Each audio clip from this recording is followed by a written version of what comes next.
Having troubles with hair loss? Hi, I'm Dr. Angeline Yong, board-certified dermatologist and dermatological surgeon subspecializing in medical and surgical hair restoration. Today, we're in the room where we do our hair restoration procedures. This is the room that we do our implantation in the afternoon after harvesting the morning grafts. In this ensuing video, we will be going into the details of follicular unit extraction, or FUE for short, what it entails and how to prepare for a procedure as such.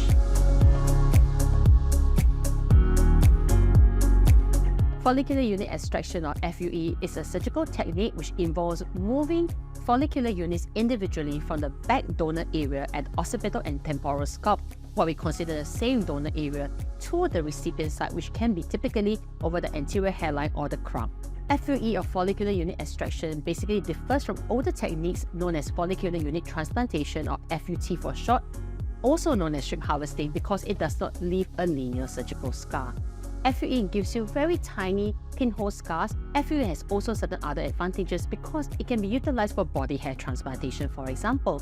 So if you don't have enough donor area over the back of the scalp, some individuals may utilize body hair, for example from the beard area or the chest area, using these small FUE punches to harvest these individual body hairs to transplant to other recipient sites. So it is a versatile technique, unlike strip harvesting, which is typically only deployed at the occipital scalp area. As mentioned, because FUE is a no-stitch technique and these very tiny little scars that are really scattered over the entire donor area, it allows for shorter styles downstream.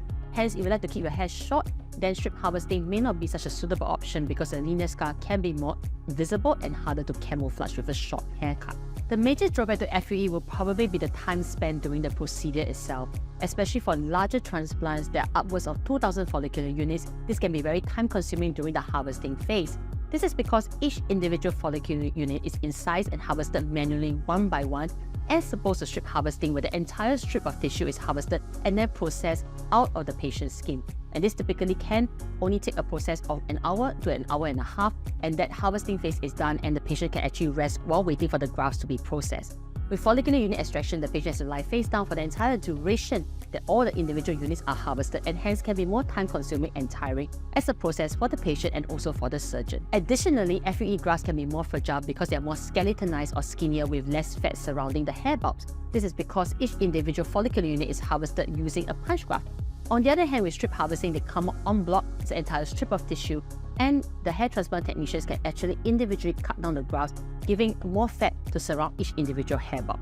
Therefore, it's crucial to weigh the pros and cons to decide if FUE is the right procedure for you. The FUE procedure involves several processes and several steps. First, in the morning is the harvesting phase. So your surgeon will first draw and mark out the area to be harvested from, and then proceed with local anesthesia, and sometimes utilize tumescent anesthesia to keep the anesthesia for longer. This usually happens in my room next door, where the patient is lying face down in our operating theatre, and then we individually harvest each individual graft using a mechanized tool. The mechanized tool can have different tips, like I mentioned, 0.7, 0.8 mm up to 1 mm, depending on the hair follicle size as well as the scalp quality. After the grafts come out, basically they are processed by my team. The team will sort out each graft live. They will count each individual graft and sort them into groups. Basically, we will group them according to single strand head follicular units, doubles and triples as well, so that when we implant them, we have an idea of the count as well as the location that we place each follicular unit into. After harvesting the requisite number of grafts, we then proceed to give the patient a break for lunch, and then move them to this room where we proceed with the second phase in the afternoon, which is known as the implantation phase. It is first important to confirm the recipient site design with the patient one more time before drawing that out and planning which location receives how many grafts. I then proceed to make the local anesthesia and tumescent anesthesia one more time. So after tumescent anesthesia is made, I then proceed to make the sites by designing the slits for which the grafts are going to be placed into. And then with my team subsequently, we will then be all placing the grafts through using special implanters like this. These are implanters that basically host different individual follicular units and ensures a no-touch technique because we try to load each individual follicular unit using the hair strand without touching the bulb, which remains in the cylinder. And this is then placed into the pre-made sites with a no-touch technique to protect the bulb as much as possible. This ensures better graft survivability, especially with smaller grafts with a follicular unit extraction. We also ensure graft survivability by ensuring that the holding solution contains certain things such as hypodermal and Ringer's lactate to hold the grafts and keep them preserved for as long as possible, and we also keep them on ice and in the fridge to keep them cool. Finally, after all the grafts are placed, we then do a final check to make sure that every graft is placed at the right height and make sure there is no kinking of any grafts. We then proceed to bandage the head and let the patient go home, and typically bring the patient back the next day to do a hair wash and hair check. The next day when the patient comes in for a hair wash, we will undo the bandages and check and see if any individual graft has popped up overnight, and then replace them gently using a forceps the next day if there is a need to replace any of these grafts. Subsequently, we then discharge the patient with a set of medications to ensure good recovery. This can include some anti-inflammatory painkillers to reduce pain and post-op swelling.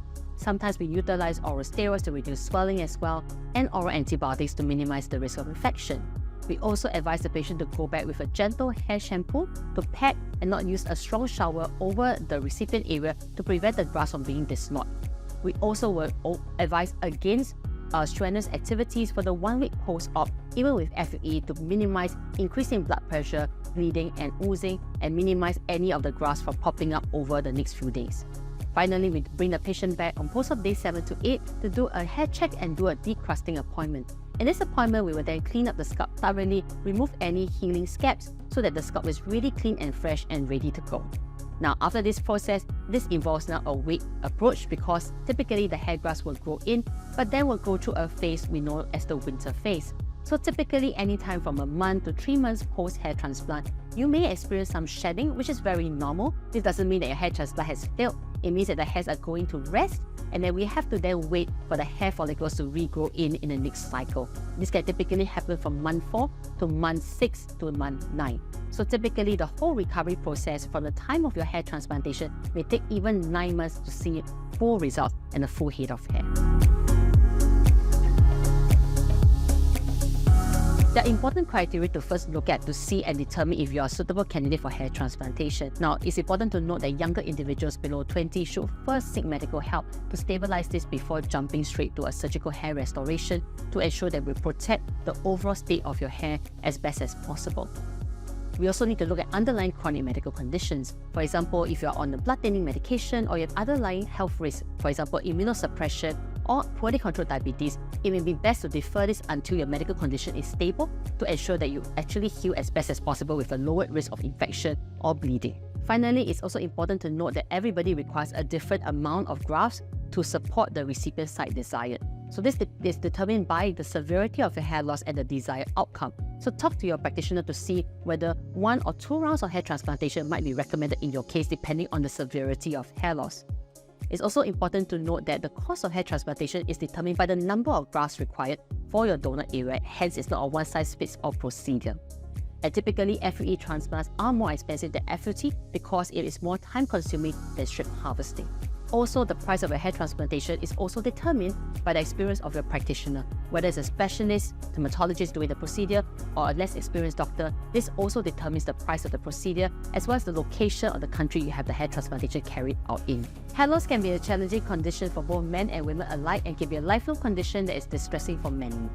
Don't forget that follicular unit extraction or FUE can be a suitable surgical restoration technique that can be deployed for many of these individuals and can also be partnered with medical therapies to stem ongoing hair loss. Remember that everyone's hair loss journey is different and everyone is unique. So don't forget to speak to your dermatologist for a personalized approach to see what is suitable for you. If you like this video, don't forget to like, share, or click the subscribe button for more interesting dermatological content.